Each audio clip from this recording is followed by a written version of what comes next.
નમસ્કાર. નમસ્કાર સાહેબ. શું તમારું નામ છે? ઝવેરભાઈ રવજીભાઈ રાણપરિયા, ગામ નાની કુકાઓ, જિલ્લો અમરેલી, તાલુકો મોટી કુકાઓ. દર્શક મિત્રો, અમરેલી જિલ્લાનું કુકાવાવ ગામ છે, મોટી કુકાવાવ તાલુકાનું. તો અહીંયા ઝવેરભાઈ રાણપરિયા નામના વ્યક્તિને કંઈક પ્રોબ્લેમ હતો અને એને અમારી નેટસર્ફ કંપનીની એક પ્રોડક્ટથી સારું એવું પરિણામ મળેલ છે. તો આવો ઝવેરભાઈને પૂછીએ આપણે. ભાઈ ઝવેરભાઈ, તમને શું પ્રોબ્લેમ હતો? મને સાઇનસ નામની તકલીફ હતી. સાઇનસ એટલે શું કહેવાય? કારણ કે મગજની શરદી. મગજની શરદી. હા. તો આના માટે તમે કોઈ દવા લીધેલી? હા, લીધી. પહેલાં નાના ડૉક્ટરો પાસે લીધી, ત્યાર પછી મોદી સાહેબ પાસે લીધી. કેટલા રાજકોટ. તમે દવા કેટલા સમયથી લેતા હતા? દવા 1.5 વર્ષથી લેતો હતો. 1.5 વર્ષથી. તો તમે જે મોદી સાહેબની વાત કરો છો એ કઈ જગ્યાએ, અમરેલી કે રાજકોટ? રાજકોટ. હા. એ કોઈ સામાન્ય ડૉક્ટર છે કે એમડી છે? નહીં, એમડી સર્જન. એમડી સર્જન છે. તો મોદી સાહેબનું કહેવાનું શું થતું હતું?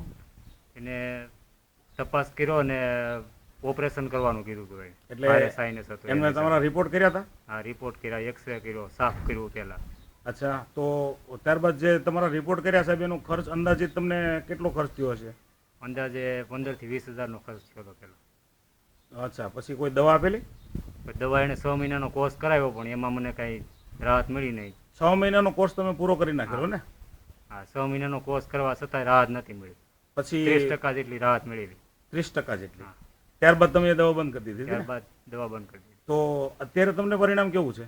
અત્યારે એકદમ કોઈ જાતની દુર્ગંધી નથી આવતી ને કોઈ વસ્તુ કાંઈ નહીં. એટલે તમને જે સાઇનસનો પ્રોબ્લેમ હતો કમ્પ્લીટ સારો થઈ ગયો છે? હા, સારો થઈ ગયો. તો તમને સાઇનસનો પ્રોબ્લેમ શેનાથી સારો થયો છે બતાવશો? હા, શેનાથી?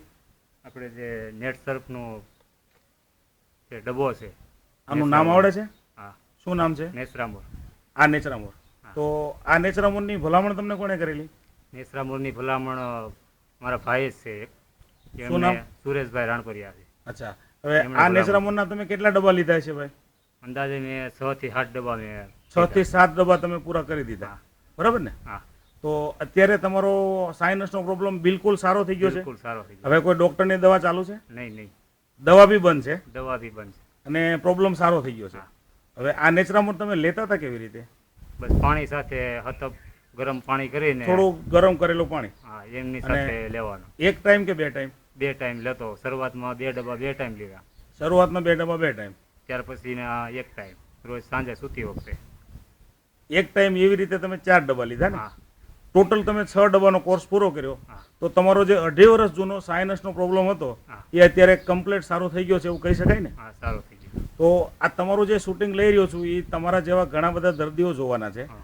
તો એવા દર્દી માટેની તમારી આ પાવડર લેવા માટે શું ભલામણ છે? લેવાય કે કેમ? આવડા પાવડર મળતો હોય ને એનાથી બીજાથી સારું ન થતું હોય હા. તો આ પાવડર લેવાની મારી ભલામણ છે. બીજા દર્દીઓને તમારી ભલામણ છે. બરાબર છે?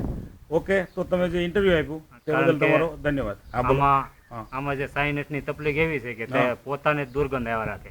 માણસને ખુદને એની દુર્ગંધ, કફની હા. દુર્ગંધ આવે એવું કહો છો ને કફની તમે? દુર્ગંધ એટલે કે આપણે સંડાસની દુર્ગંધ આવે ને એવી દુર્ગંધ આવે. અચ્છા. ઝાડો જે દુર્ગંધ મારતો હોય એવી દુર્ગંધ સતત આ રોગની એવી આવે આવ્યા છે. રાખે. શ્વાસ લ્યો એટલે દુર્ગંધ આવે. બરાબર છે. તો આ રોગ તમને કમ્પ્લીટ સારો થઈ ગયો છે. બરાબર? સારો થઈ ગયો. તો તમે જે ઇન્ટરવ્યુ આપ્યું તે બદલ તમારો ધન્યવાદ.